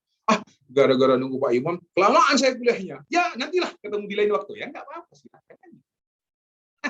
Makanya segera buka subscribe YouTube saya. Di situ ada sudah saya jelaskan pengantar ilmu, filsafat ilmu. Bagaimana membedakan antara ilmu dengan pengetahuan, antara ilmu dengan pengetahuan, antara knowledge dengan science. Apakah objek ilmu itu? Mengapa surga dan neraka tidak bisa menjadi objek ilmu pengetahuan? Wah, ya. Dan masih banyak lagi, ya. Saya kembalikan kepada moderator. Terima kasih Prof. Imam atas pemaparannya. Mungkin teman-teman masih ada nih yang ingin bertanya. Silakan langsung aja open mic, nyebutin nama ya. Izin Kak. Ya, silakan. Assalamualaikum warahmatullahi wabarakatuh. Terima kasih atas kesempatannya. Saya Hartika Nur Faisah, mahasiswi Prodi Hukum Keluarga Islam. Namun sebelumnya saya sampaikan Pak bahwa ini pertanyaannya lebih bersifat ke personal problem gitu. Sebagaimana yang saya sampaikan di deskripsi oprek LADEK kemarin bahwa saya ini mahasiswa yang public speaking-nya kurang bagus. Yang kedua tidak bisa dalam bidang kepenulisan. Yang ketiga belum ada pengalaman dalam kompetisi debat. Pertanyaan saya, apakah ada mahasiswa atau yang tahun-tahun sebelumnya itu kondisinya sama seperti saya dan sekarang sudah menunjukkan progres terbaiknya dalam bidang LADEK ini? Terima kasih. Monggo Prof. Imam mungkin langsung bisa dijawab. Oke, moderator. Adakah yang seperti itu? Saya jawab banyak, bukan hanya ada, banyak sekali. Banyak sekali. Kurang jelas lagi, banyak sekali. Elimina itu loh MC-nya ketawa TV. Mungkin dia yang merasa ya. Saya juga nggak tahu juga. Iya. Ladek itu adalah sebuah wadah organisasi untuk pembelajaran. Jadi kalian masuk Ladek itu bukan bisa, tapi dalam proses belajar. Ya, kalau kalian sudah bisa berdebat bagus, ngapain gabung sama Ladek? Rugi. Ya, langsung aja komunikasi dengan saya. Nah, tapi kan tidak seperti itu. Setiap mahasiswa, setiap manusia itu pasti ada kelemahan dan lain-lain. Nah, jadi sebagai wadah pembelajaran bersama, kita akan berproses bersama. Nah, yang dulunya intonasinya jelek, sekarang sudah menjadi bagus. Ya tentu dengan tidak hanya tidur terus, tentu tidak hanya dengan jalan-jalan terus, tapi proses belajar bersama. Tidak boleh malas-malesan. Allah tidak akan merubah nasib seseorang jika seseorang itu tidak mau merubahnya sendiri. Ingat itu. Ya. Ingat itu. Saya tidak bisa. Bagaimana menjadi bisa? Belajar, berproses. Tidak ada yang instan. Manusia lahir ke dunia tidak bisa langsung ngomong, tidak bisa langsung jalan. Semuanya berproses. Apakah ada anak ladang yang seperti itu? Makanya saya katakan, bukan hanya ada, banyak sekali. Banyak sekali. Ya. Biar kalian semakin semangat ini. Wah, berarti saya ada kesempatan. Bukan hanya ada kesempatan, banyak kesempatan. Tanya itu sama Mas Fairuz itu. Ya. Baru ketemu saya ngomong, kamu ketawa-ketiwi Mas Fairuz. Saya bentak habis-habisan itu. Sekarang sudah lumayan anak ini. Masuk 8 besar di kompetisi Universitas Patimura debat ya. Padahal orang itu cengengesan, nggak tahu apa-apa ngomongnya. Itu aja itu, orangnya ketawa tuh. Mas Fairuz, ngaku kamu. Nah, ya. Ya, Prof. Nah, itu sudah suaranya itu muncul. Seperti itu. Lulus ternyata bisa. Belajar. Belajar dan belajar. Mulai sukses, berproses bersama lalu debat. Community kan gitu. Ya. Nah, terima kasih moderator. Monggo teman-teman, ada pertanyaan? Tidak. Saya mau bertanya setelah itu menanggapi. Silakan. Tadi kan Ustadz Imam Sukadi mengatakan bahwa presiden yang tidak ada wakil presidennya hanyalah Presiden B.J. Habibie. Namun saya baca dalam buku dari Gestapo ke Reformasi karya Profesor Salim Said itu mengatakan bahwa pada masa IR Soekarno itu juga tidak ada wakil presiden karena pada kabinet kedua jatuh yaitu wakil presiden Muhammad Hatta pada tahun 1956 itu lengser. Nah, setelah itu Presiden Soekarno itu berkuasa tunggal tanpa ada wakil presiden. Bahkan pada masa demokrasi terpimpin itu tidak ada wakil presiden. Itu bagaimana Pak Ustadz? Ya, bagus. Maksud pertanyaan saya itu presiden yang tidak punya wakil presiden. Nah, yaitu jawabannya adalah B.J. Habibie. Soekarno itu kan ada Hatta, cuma dalam periode kepemimpinannya memang pernah sempat terjadi kekosongan, yaitu pada saat terjadinya demokrasi terpimpin. Kapan demokrasi terpimpin itu? Setelah dekret Presiden 5 Juli 1959. Nah, disingkat. Soekarno itu kan lama, dari 45 sampai Super Semar. Kapan Super Semar? Surat perintah 11 Maret 1966. Maksudnya saya begitu ya. Nah, artinya Soekarno itu masih punya presiden di masa periodenya. Nah, cuma dalam perjalanan kepemimpinan dia tahun 1900 berapa tadi waktu Hatta mengundurkan diri itu memang terjadi kekosongan wakil presiden. Karena apa? Kenapa Hatta mengundurkan diri? Karena sudah tidak sepaham dengan politik yang digaungkan, yang dicetuskan oleh Soekarno. Puncaknya dekret Presiden 5 Juli 59. Waktu itu terjadi apa? Tahun 1945 sampai 1949, Indonesia itu adalah negara kesatuan berbentuk republik. 4950 berubah bentuk negaranya, tetap sistem pemerintahannya, sistem pemerintahan presidensil, bentuk negaranya namanya serikat, jadilah Republik Indonesia Serikat. 49 sampai 1950. 1950 sampai 1959 itu berubah lagi. Yang berubah apanya? Bentuk negaranya itu adalah kesatuan, tapi bentuk pemerintahannya adalah parlementer. Kenapa? Karena di situ ada Perdana Menteri. 1559 sampai sekarang berubah lagi. Apa yang berubah? Bentuk negaranya kesatuan, sistem pemerintahnya presidensial. Kan gitu.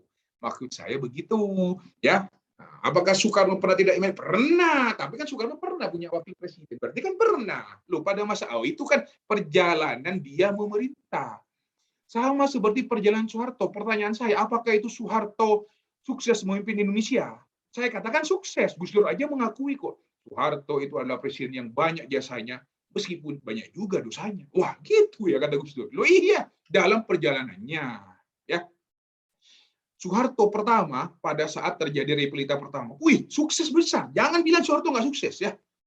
Repelita pertama, kedua, ketiga, keempat itu sukses luar biasa. Kamu ngerti nggak Metrus itu? Jangankan ada yang mau mencuri. Berkeliaran aja sudah ditangkap langsung. Wah. Membentuk KTT non-blok. Wah. Konferensi Asia Afrika. Wah, luar biasa. Repelita 1, 2, 3 jalan semua Soeharto. Ternyata setelah anaknya semakin besar, Tommy sudah mulai pandai berbisnis, Tutut sudah mulai bisnisnya sana sini, Bambang Trio, kayaknya Repelita ini sudah mulai mengalami gangguan. Tepatnya pada saat ibu negara, Ibu Tien Soeharto meninggal. Puncaknya lagi pada saat Mbak Tutut diangkat menjadi Mensos. Puncaknya lagi pada saat mahasiswa demo, sehingga Presiden Soeharto berhasil dilengser. Kan gitu kan perjalanannya. Berarti itu Soeharto jelek. Secara keseluruhan karena korupsinya banyak dan lain-lain, jadi kebaikannya itu hilang gara-gara korupsinya gitu. Apakah pernah Soeharto? Jangan bilang Repelita pertama sukses loh. Wah, sembada beras luar biasa waktu itu. Ya. Repelita kedua kan Repelita itu rencana pembangunan 5 tahun. Setiap 5 tahun dievaluasi, setiap 5 tahun dievaluasi. Kan gitu. Ya.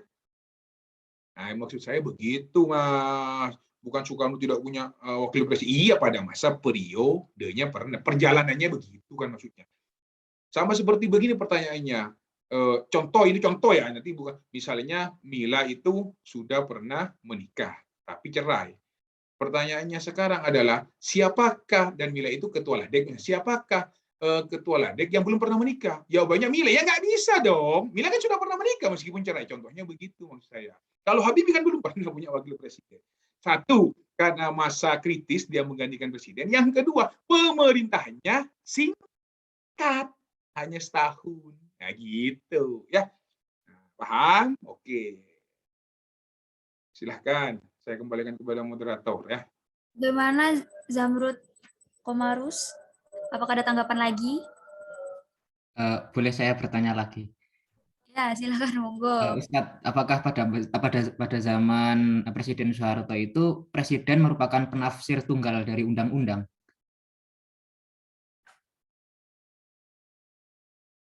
Moderator? Monggo Prof. Imam. Moderatornya nggak tertidur. Nah, kan gitu kan ya. Jadi dalam berdiskusi itu moderator itu tugasnya memandu biar saya tidak langsung menjawab. Itu nanti terjadi diskusi kusir nanti ya. Makanya saya diam dulu mempersilahkan moderator untuk mempersilahkan saya kan gitu ya. Apakah presiden itu adalah penafsir tunggal? Ya, kamu tidak pernah belajar trias politika dong kan gitu ya. Ya nggak apa-apa namanya mahasiswa baru. Ya. Dalam sistem ketatanegaraan itu dibagi menjadi trias politika berdasarkan teori dari Montesquieu ya. Ada legislatif, ada eksekutif, dan ada yudikatif. Penafsir tunggal konstitusi itu siapa? Ya bukan presiden dong. Eksekutif itu adalah yang menjalankan pemerintahan. Legislatif itu yang membuat aturan. Apabila aturan ada kesalahan dan lain-lain, maka masuk ke pengadilan wilayah yudikatif atau yudisial. Nah, kalau misalnya kalian nanti ketemu mata kuliahnya dengan Bu Jundiani, terutama di HTN, beliau itu sama saya selalu debat. Hanya istilah. Saya menyebutnya yudikatif, Bunda, Bu Jundiani ini tidak mau menyebutnya yudisial katanya. Wah, antara yudikatif dan yudisial sebenarnya kan sama, cuma penamaan istilah aja. Kami berdebat panjang, asal istilah yudisial, asal istilah yudikatif, teorinya keluar semua. Cuma pendapatnya Bunda, karena komisinya namanya komisi yudisial, bukan komisi yudikatif. Itu kan cuma istilah aja, penamaan kata saya. Saya urut, wah, Trias Politika Montesquieu tahu nggak lahirnya seperti apa? Ternyata dipengaruhi oleh John Locke. John Locke itu dikenal sebagai bapak sebutan hak asasi manusia A, B, C, D, F, G, H. John Locke itu membagi 3 juga, tapi bukan yudikatif, tapi federal. Asal debat, itu asal masalahnya ya. Loh, kok bisa seperti itu? Itu kan namanya pimpinan, namanya presiden kan kepala negara, sekaligus kepala pemerintahan. Apalagi waktu itu presiden diangkat oleh MPR, dan MPR adalah, dan presiden adalah mandataris MPR. Kalau sekarang kan langsung. Kenapa Soeharto berkuasa penuh? Namanya pimpinan. Pres dibungkam waktu itu, tidak ada pemberitaan yang jelek-jelek, semuanya positif. Dan lain-lain sebagainya. Jadi, penafsir dari konstitusi waktu itu adalah Mahkamah Agung. Kalau sekarang, Mahkamah Konstitusi sejak amandemen konstitusi. Perlu diingat juga, dulu konstitusi itu ada penjelasannya. Sekarang konstitusi itu tidak ada penjelasannya. Karena yang bisa menjadi penafsir tunggal, the interpreter of the constitution, the guardian of the constitution, itu adalah Mahkamah Konstitusi. Itu ceritanya. Ya, loh, Soeharto kok berkuasa penuh? Namanya presiden, mau berkuasa penuh, mau berkuasa separuh, itu urusannya dia ya. Nah, yang penting kita ketahui bersama sistem pemerintahan Soekarno seperti apa, Soeharto seperti apa, Habibie seperti apa, Megawati, Gus Dur seperti apa, SBY, Jokowi seperti apa, ya. Kan makanya berdoa yang banyak biar negara ini bagus, doakan saya suatu hari nanti jadi presiden, ya. Nah, dan yang kalian laki-laki juga akan menjadi presiden, minimal presiden rumah tangga, pimpinan rumah tangga. Enggak, Pak, saya enggak mau jadi presiden, mau jomblo kamu yang laki-laki, ya. Nah, lihat surat An-Nisa ayat 34. Ar-rijalu qawwamuna 'alan nisa. Rijal itu kan laki-laki, pemimpin bagi perempuan, ya. Meskipun bukan secara fisik, karena nanti akan ada tafsirannya yang lebih luas. Loh, Pak Imam kok mau saya itu? Oh, saya begini-begini adalah anggota pusat studi gender loh ya. Jangan kira saya tidak tahu, cuma diskusi tentang gender saya ahlinya gitu. Ya. Karena apa? Belajar dari tidak tahu menjadi tahu. Mari gabung di LADEK, kita sukseskan masa depan kalian, cita-cita kalian bersama Laut Debat Community. Ya, terima kasih moderator. Terima kasih Prof. Imam. Monggo teman-teman ada pertanyaan lagi atau ada hal yang mengganjal, utarakan. Nggak usah tegang-tegang nih, diskusi santai aja ini. Kayaknya mukanya tegang-tegang ini. Relax aja. Prof. Imam nggak gigit kok, guys. Monggo. Kalau marah bikin nangis orang. Monggo teman-teman.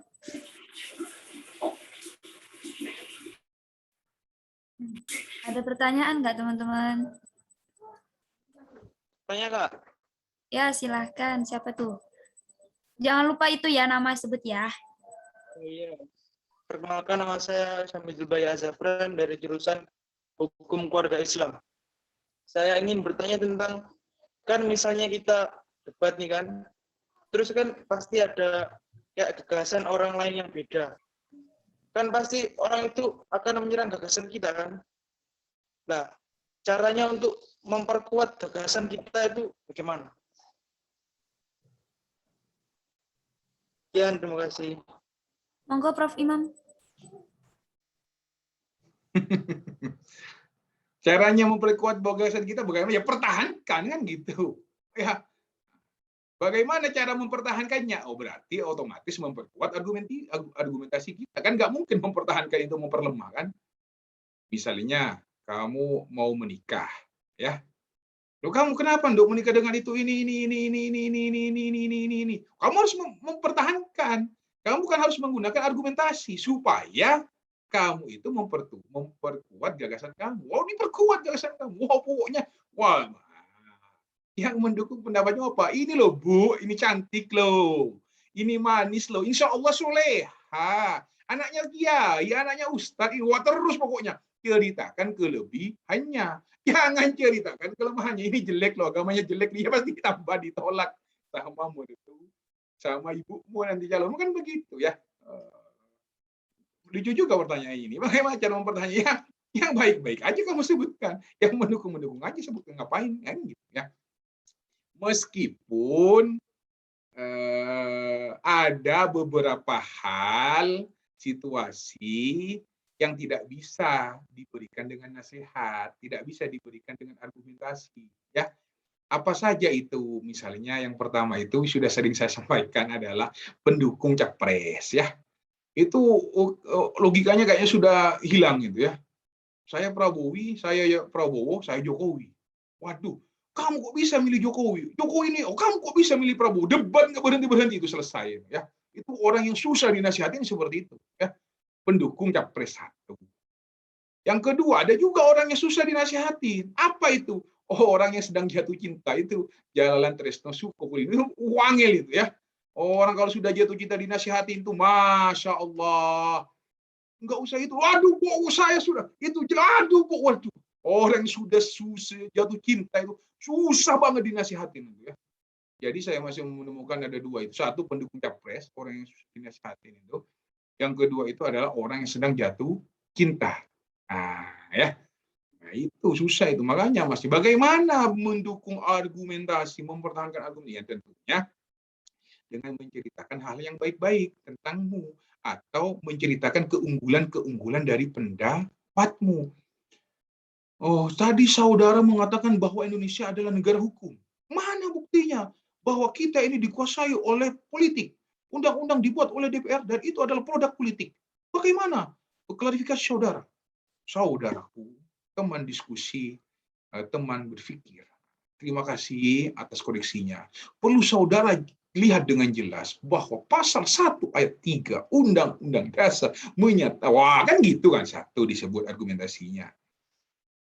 Hukum itu harus dijadikan panglima. Ini dalam konteks pengaturannya, meskipun dalam tataran implementasi itu tergantung pada oknumnya, pada aratnya. Masih ingat dengan teorinya Lauren M. Friedman tentang efektivitas penegakan hukum. Ada 3 faktor, ada substansi, ada culture, dan ada structure.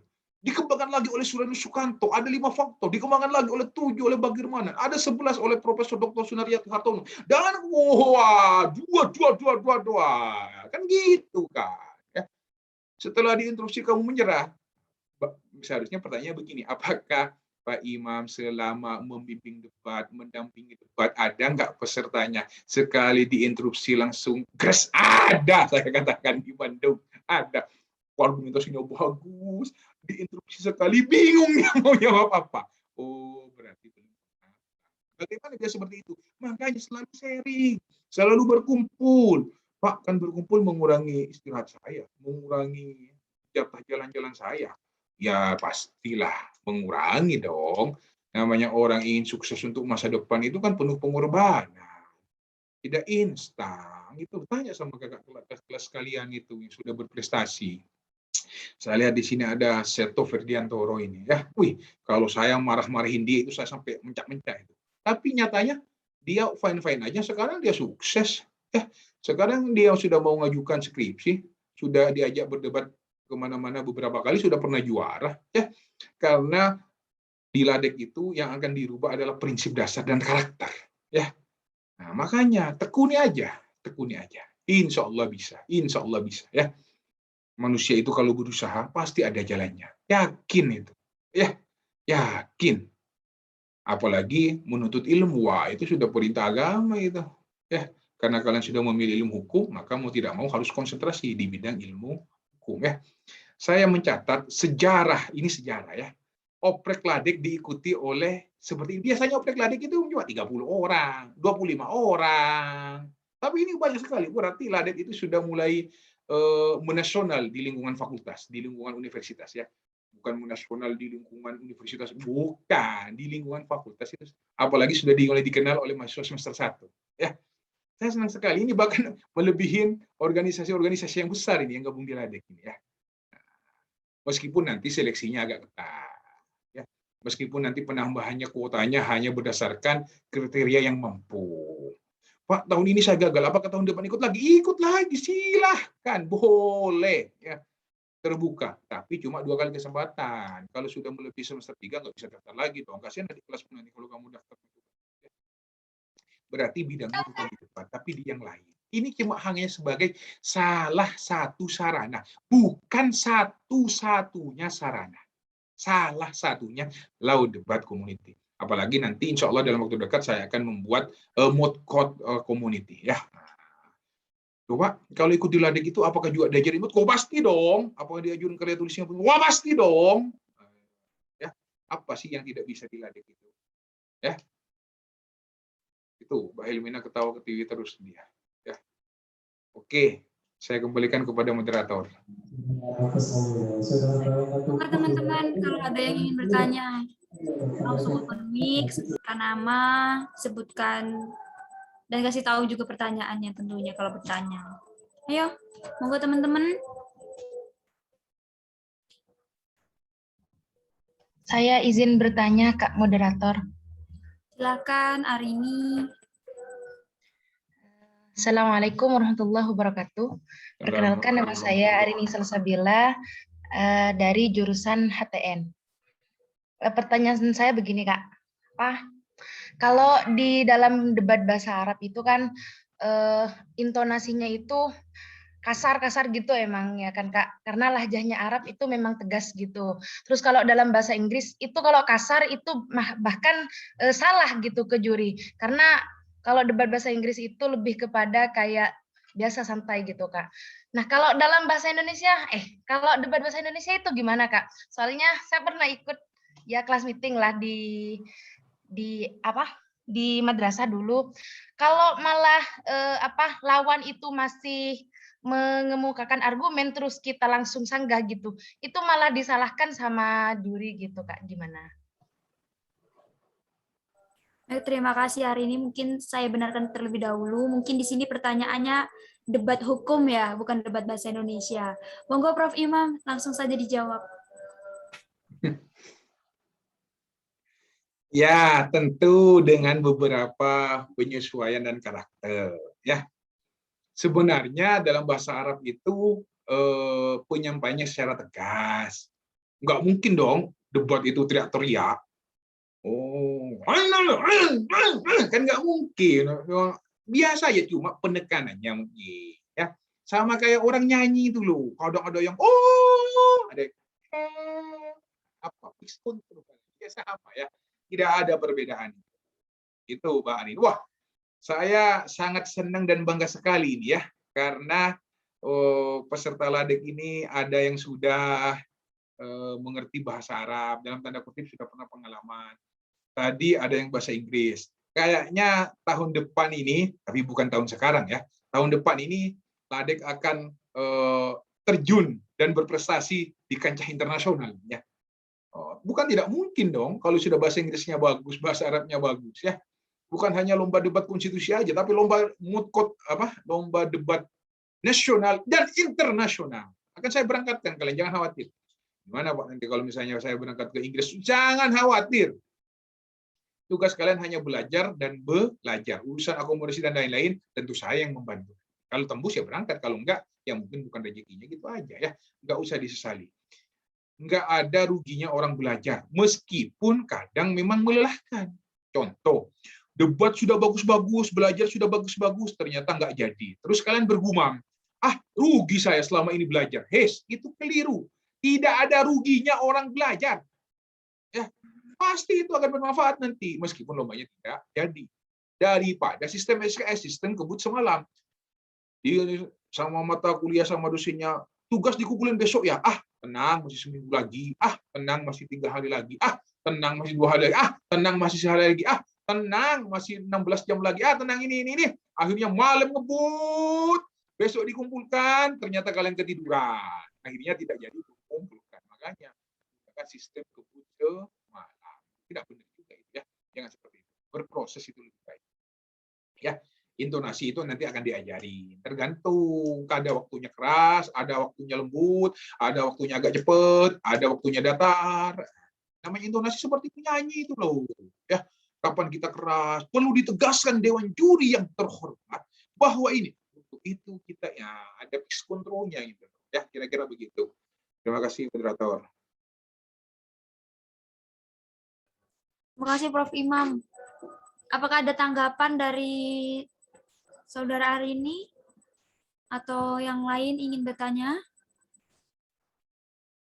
Monggo silakan langsung open mic, sebutkan nama dan juga pertanyaannya.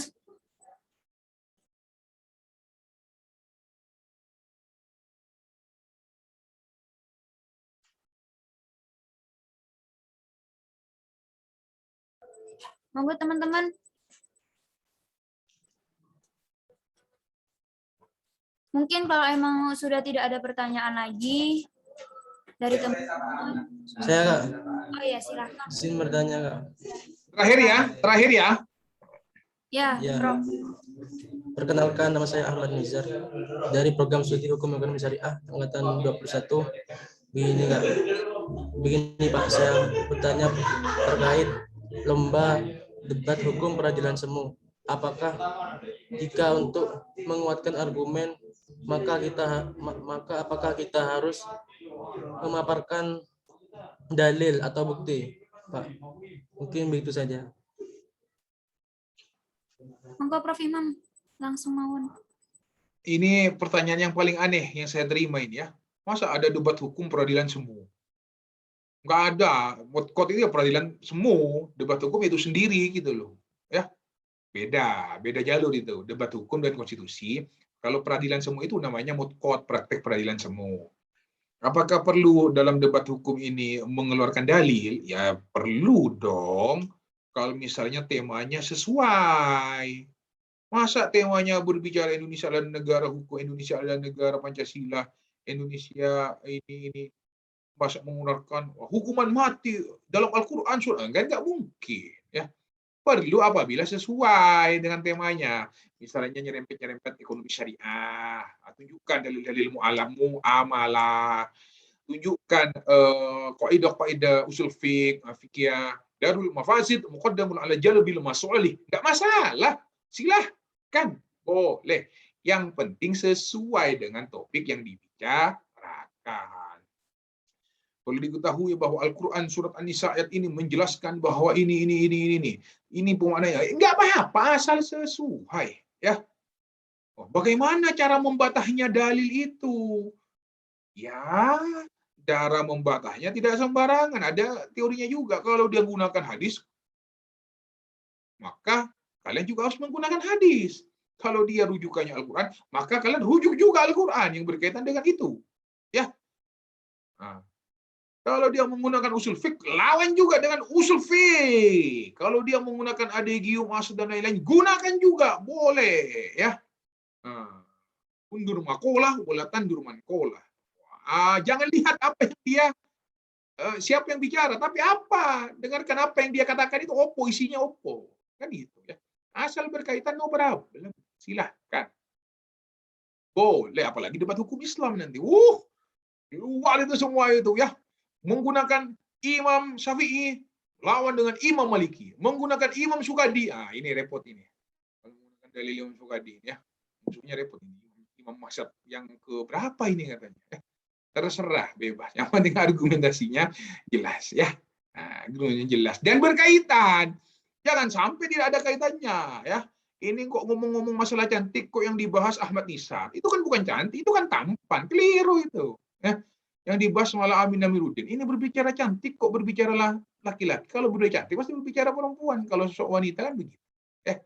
Nah, kira-kira begitu. Yang penting sesuai. Boleh ya. Kayaknya kalian ini sudah mulai tertarik untuk gabung di Ladek ini ya. Saya doakan semoga diterima ya, meskipun tidak semuanya. Meskipun tidak semuanya. Tentu namanya kompetensi itu ada seleksi. Yang kuat, bagus, bertahan. Yang tidak, masih ada kesempatan tahun depan. Coba lagi ya. Coba, saya kan gagal gabung di Ladek. Apakah saya boleh berteman dengan Aldeko? Ya, namanya berteman ya boleh dong. Berarti kalau mencuri informasi lebih awal boleh. Itu kan bagian dari strategi. Begitu tahun depan saya sudah matang, saya siap menjadi bergabung dengan Law Debat Community. Ya, kan begitu. Ya. Kira-kira begitu, moderator. Karena keterbatasan waktu, kita bisa lanjut di lain waktu.